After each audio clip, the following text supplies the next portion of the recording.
말씀의 제목은 위기가 기회입니다 라는 주제를 가지고 우리 함께 말씀을 나누고자 합니다. 우리 옆에 있는 분에게 이렇게 한번 인사해 볼까요? 참 잘 오셨습니다 한번 해볼게요. 참 잘 오셨습니다. 네, 한번 더 해볼까요? 위기가 기회입니다 해볼게요. 시작. 위기가 기회입니다. 네, 감사합니다. 로버트 슐러 목사님께서 절벽 가까이로 부르셔서라는 기도문을 쓰셨는데 이러한 내용이 있습니다. 절벽 가까이로 나를 부르셔서 다가갔습니다. 절벽 끝에 더 가까이 오라고 하셔서 더 다가갔습니다. 그랬더니 절벽에 겨우 발을 붙이고 서 있는 나를 절벽 아래로 밀어버리시는 것입니다. 물론 나는 그 절벽 아래로 떨어졌습니다. 그런데 나는 그때까지 내가 날 수 있는 사실을 몰랐습니다 라고 얘기를 합니다. 우리의 능력은요, 믿음에서부터 나옵니다. 근데 여기서 중요한 것은 나의 능력이 아니라 나를 통해 일하시는 하나님에 의지할 때는 진정한 믿음의 능력이 나오게 된다는 것이죠.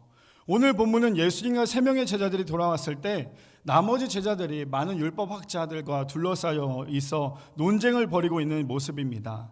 그리고는 예수님을 보고 율법학자들이 예수님께 인사를 하고는, 그리고는 귀신 들린 아이의 아버지가 예수님께 이러한 이야기를 합니다. 선생님, 더러운 귀신이 들려서 말을 못하게 하는 제 아들을 데려왔습니다. 귀신이 아이를 사로잡으면 아이가 땅에 넘어집니다. 그러면 입에 거품을 물고 이를 갈면서 몸이 뻣뻣해집니다. 제가 제자들에게 귀신을 쫓아달라고 했는데 하지 못했습니다 라고 예수님을 만나자마자 귀신 들린 아이의 아버지가 이야기를 하죠.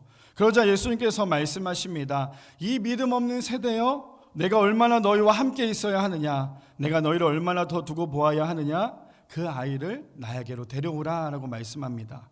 그러자 예수님의 제자들이 그 아이를 데려왔는데요, 제자들과 함께 있었던 그 아이는 아무런 반응이 없었던 그 귀신 들렸던 아이가 예수님을 보자마자 경련을 일으킵니다. 그리고 넘어져 입에 거품을 물고는 땅에 나든굽니다. 예수님께서 아이의 아버지에게 이렇게 물어보죠. 이 아이가 언제부터 이랬느냐라고 물어보자 아버지가 이렇게 얘기하죠. 어렸을 때부터입니다. 귀신이 아이를 죽이려고 불 속에나 물 속에나 내던지기도 합니다. 할 수만 있다면 불쌍히 여기셔서 도와주세요라고 얘기합니다. 그러자 예수님께서 뭐라고 말씀하시죠? 할 수 있거든이 무슨 말이냐, 믿는 자에게는 능히 하지 못할 일이 없느니라 라고 말씀하십니다. 그러자 아이의 아버지가 소리치며 이렇게 이야기하죠. 주님, 제가 믿습니다. 믿음 없는 저를 용서해 주옵소서. 많은 사람들이 구경하러 몰려들었습니다. 그리고는 예수님께서 말 못하고 못 듣는 귀신아, 내가 내게 명하노니 그 아이에게서 나오고 다시 들어가지 말라라고 명령하십니다. 그리고는 귀신이 소리를 지르며 경련을 일으키고는 아이의 몸에서 떠나가게 됩니다. 마치 아이의 모습을 보니까요, 죽은 아이처럼 조용히 했고요, 많은 사람들은 그 아이를 향해서 죽었다라고 이야기를 하죠. 그러자 예수님께서 그 아이의 손을 잡고 일으키자 그 아이가 벌떡 일어납니다. 그리고 예수님께서 집에 들어가셨습니다. 그리고 제자들이 예수님께 조용히 묻죠. 이렇게 묻습니다. 우리는 어떻게 귀신을 쫓아내지 못했습니까? 그러자 예수님께서 이렇게 말씀하세요. 기도 외에 다른 것으로는 이런 종류가 나갈 수 없느니라. 오늘 본문을 통해서 위기가 기회입니다 라는 주제를 가지고 우리 함께 3가지로 나눠보기를 원하는데요, 첫 번째로는 믿음이 없으면 위기가 찾아온다라는 거예요. 본문 19절 우리 함께 읽어볼까요? 본문 19절 읽겠습니다. 시작. 대답하여 이르시되 믿음이 없는 세대여,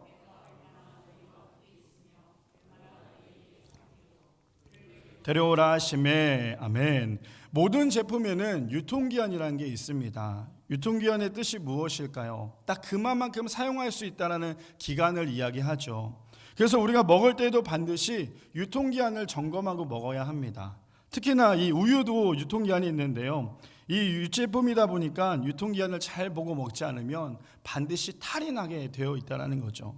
그러나 우유의 유통기한을 보면 2가지가 있는데, 하나는 유통기한이 지나서 완전히 부패해서 썩어지는 게 있고요, 하나는 그것이 치주로 되는 그런 것들도 있습니다. 부패된 우유는 냄새도 심하고 아무도 그것을 원하지 않지만 이것이 치즈가 되면요, 많은 사람들이 찾는 제품이 되어버립니다. 그렇다면 오늘 주제인 위기가 기회라는 시선에 놓여졌을 때 우리는 과연 부패된 우유일까요? 아니면 사람들이 많이 찾는, 그래서 생각의 전환이 바뀌는 그러한 치즈일까요?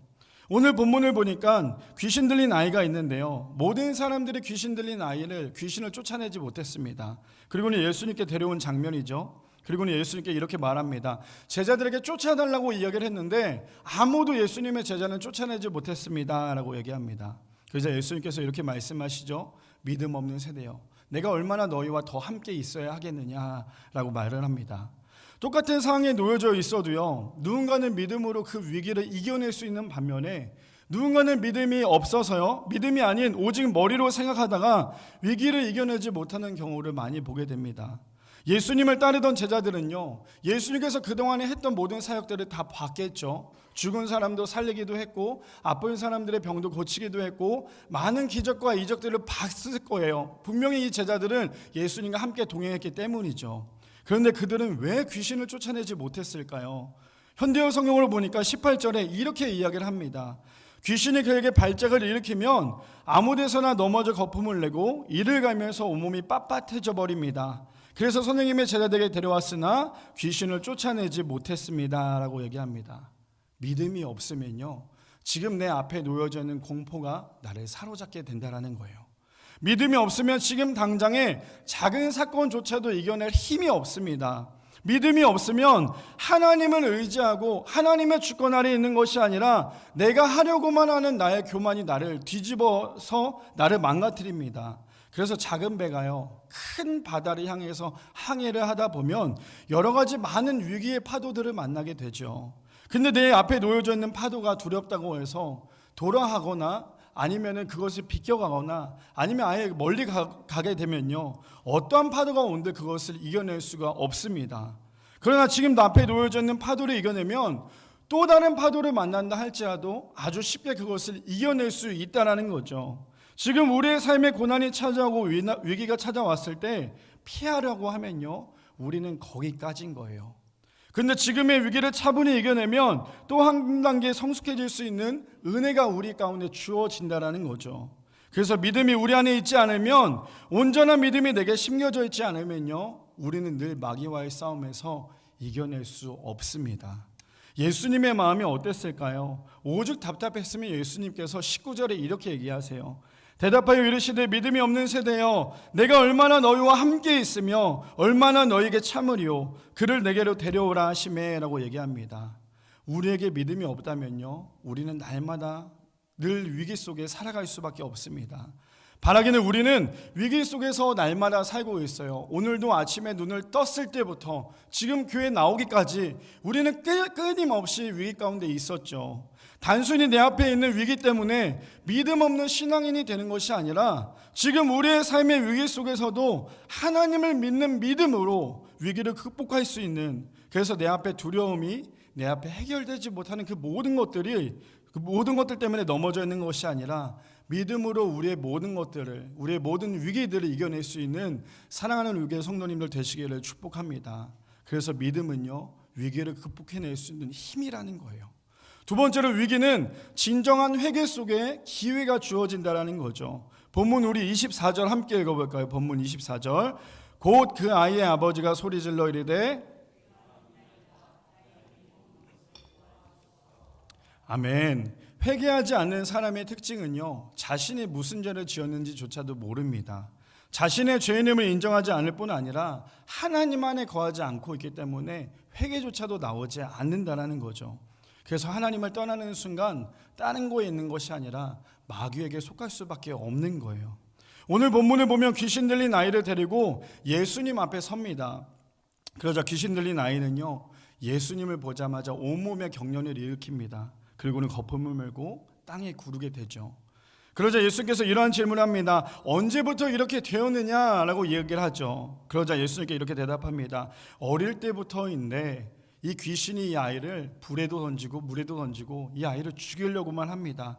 그러나 무엇을 하실 수 있다면 이 아이를 이 아이에게 있는 귀신을 쫓아내 주십시오라고 얘기를 합니다.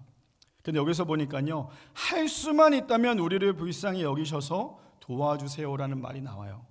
이미 뭐부터 생각을 하고 이야기를 하고 있을까요? 이미 부정적인 거, 믿지 못하는 말부터 생각을 하며 이야기를 하고 있다는 거예요. 그래서 예수님께서 뭐라고 말씀하십니까? 할 수 있거든이 무슨 말이냐?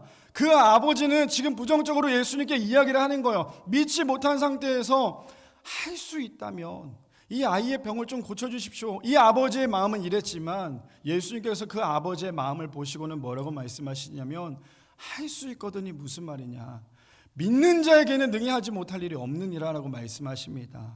그러자 아이의 아버지가요 바로 돌이켜요. 뭐라고 돌이킵니까? 내가 믿습니다. 나의 믿음 없는 것을 도와주소서라고 얘기합니다. 만약 그의 아버지의 말이 거짓이었다면 예수님은 아마 그 말에 대해서 그냥 지나치고 말았을 거예요. 아마 꾸짖었겠죠. 그의 아버지의 말을. 그런데 다시 한 번 더 듣습니다.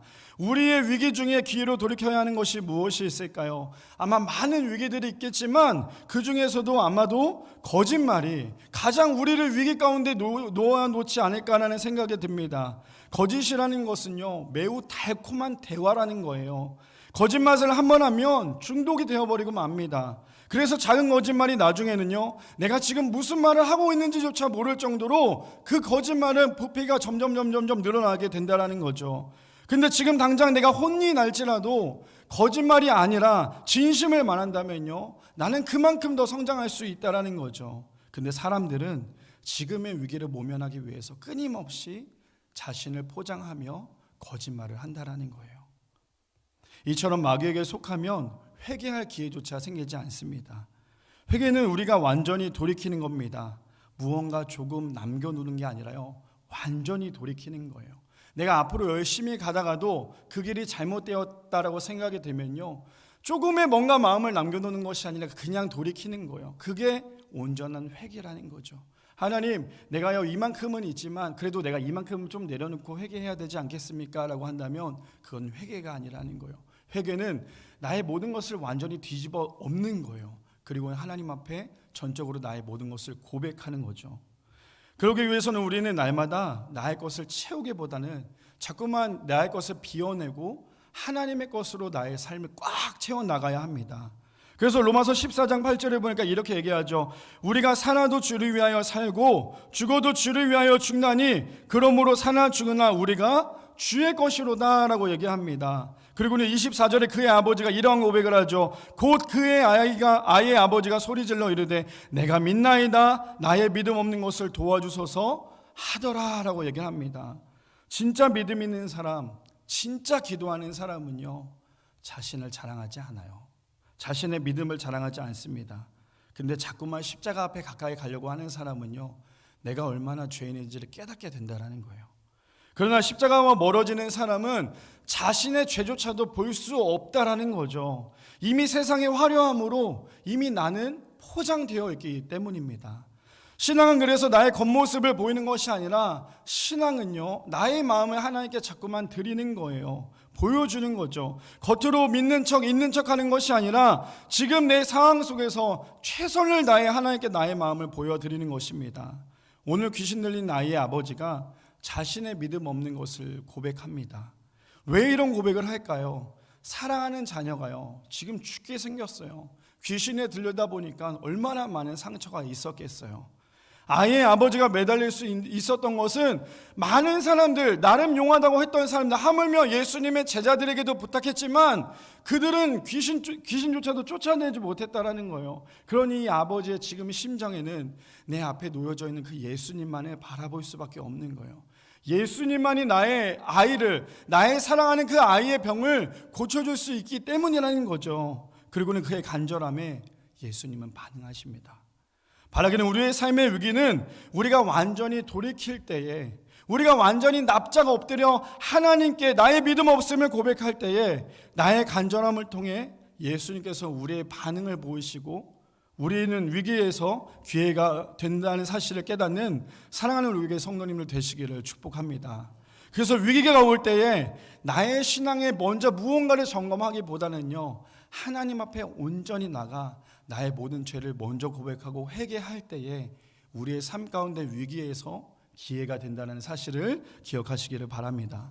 마지막 세 번째로는 그래서 기도는요 위기를 이겨낼 수 있는 가장 큰 기회라는 거예요. 우리 본문 29절 함께 읽어볼까요?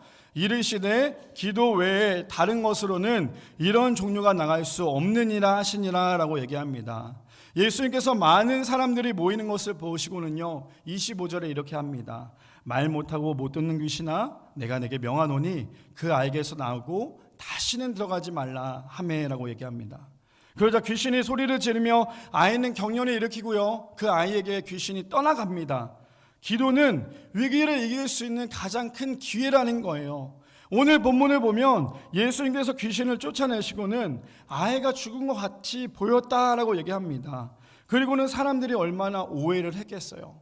분명히 지금 예수님께서 명령하셨죠. 다시는 들어오지 마라 라고 귀신을 쫓아냅니다. 그런데 그 아이가 죽은 것처럼 보였어요. 그러니 많은 사람들이 이제 내가 예수님이 잘못됐다는 걸 잡아야겠다라고 생각을 했겠죠. 그러니 얼마나 많은 사람들이 몰렸겠어요. 근데 그것을 예수님은 완전히 반전을 일으킵니다. 어떻게 합니까? 예수님께서 그 아이의 손을 꼭 붙잡으세요. 그리고는 일으키시죠. 집에 들어가서 예수님의 제자들이 예수님께 그래서 이렇게 물어봅니다. 예수님, 우리는 어찌하여 능히 그 귀신을 쫓아내지 못했습니까? 그러자 예수님께서 이렇게 얘기해요. 기도 외에는 어떠한 유가 나갈 수 없느니라라고 얘기합니다. 오늘 본문 마지막에 보면 기도 외에 다른 것으로는 이런 유가 나갈 수 없다라고 얘기를 합니다. 아무리 훌륭한 제자라 할지라도요, 아무리 대단한 부흥사라 할지라도, 아무리 대단한 목사라 할지라도 하나님께서 사용하시지 않는다면 아무것도 아니라는 거예요. 기도 외에라는 말이 무엇입니까? 그들은 능력이 없습니다. 그들은 어떠한 힘도 없었어요. 다만 하나님의 능력을 통해서만 귀신을 쫓아낼 수 있었다라는 거죠. 그뿐 아니라 기도하는 사람은 반드시 변하게 된다라는 거예요. 기도하는 사람은요, 내가 늘 부족하다는 것을 알기 때문에 더 많은 기도를 쌓게 된다는 거죠. 우리 앞에 두려움이 찾아오고 위기가 찾아올 때에 우리가 반드시 기도해야 하는 그 이유가 무엇입니까? 기도는요, 온 세상 천지 만물을, 그것도 말씀으로 만드신 하나님과의 대화이기 때문이라는 거예요. 그러니 우리는 기도를 통해서 더 이상 두려워할 것이 없다라는 거죠. 나의 마음이 조급해지고 나의 마음에 위기가 올 때에, 그럴 때일수록 우리는요, 잠잠히 하나님 앞에 기도의 자리에 가야 합니다. 기도 외에는 우리는 어떤 것으로도 위기를 극복할 수 없기 때문이죠. 말씀을 준비하다가 이 위기와 기회에 대해서 묵상을 해봤어요. 어떤 말을 내가 이걸 마지막을 이야기를 하고 끝내야 될까라고 생각을 하면서 계속 묵상을 했는데, 과연 위기가 무엇일까라고 생각을 하며 묵상을 했는데요, 오늘 본문의 그 답을 찾아냈습니다. 어떤 것이냐면, 귀신 들린 아이의 아버지의 위기가 무엇이었을까요? 아마 우리가 생각했을 때는 아이가 귀신이 들렸기 때문에 위기라고 생각을 했겠죠. 당연해요. 왜냐하면 내 사랑하는 아이가 귀신에 들렸으니 얼마나 아버지로서 얼마나 답답하고 얼마나 위기감을 느꼈겠어요. 그런데요, 아이의 아버지의 진짜 위기는 아이가 귀신 들린 것도 있겠지만 가장 큰 위기는요, 예수님을 믿지 못했다라는 거예요.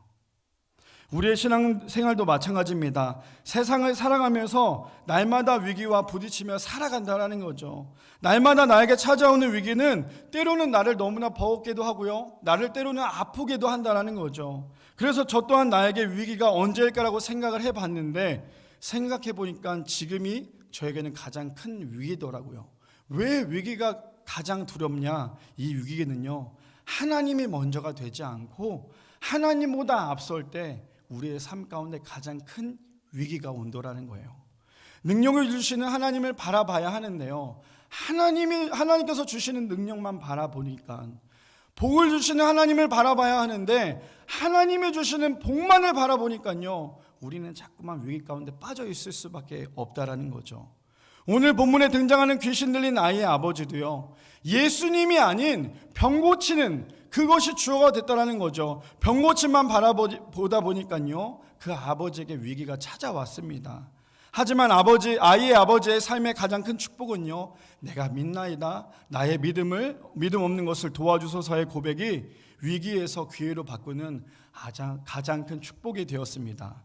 바라기는 우리의 삶에 위기가 오고 아무것도 할 수 없을 때에 지금 현재의 위기에 극복하기 위해서는요, 예수 그리스도의 십자가의 능력만이 우리의 삶 가운데 기회임을 반드시 기억하며 묵상하는, 그래서 승리하는 사랑하는 우리 교회 성도님들 되시기를 축복합니다.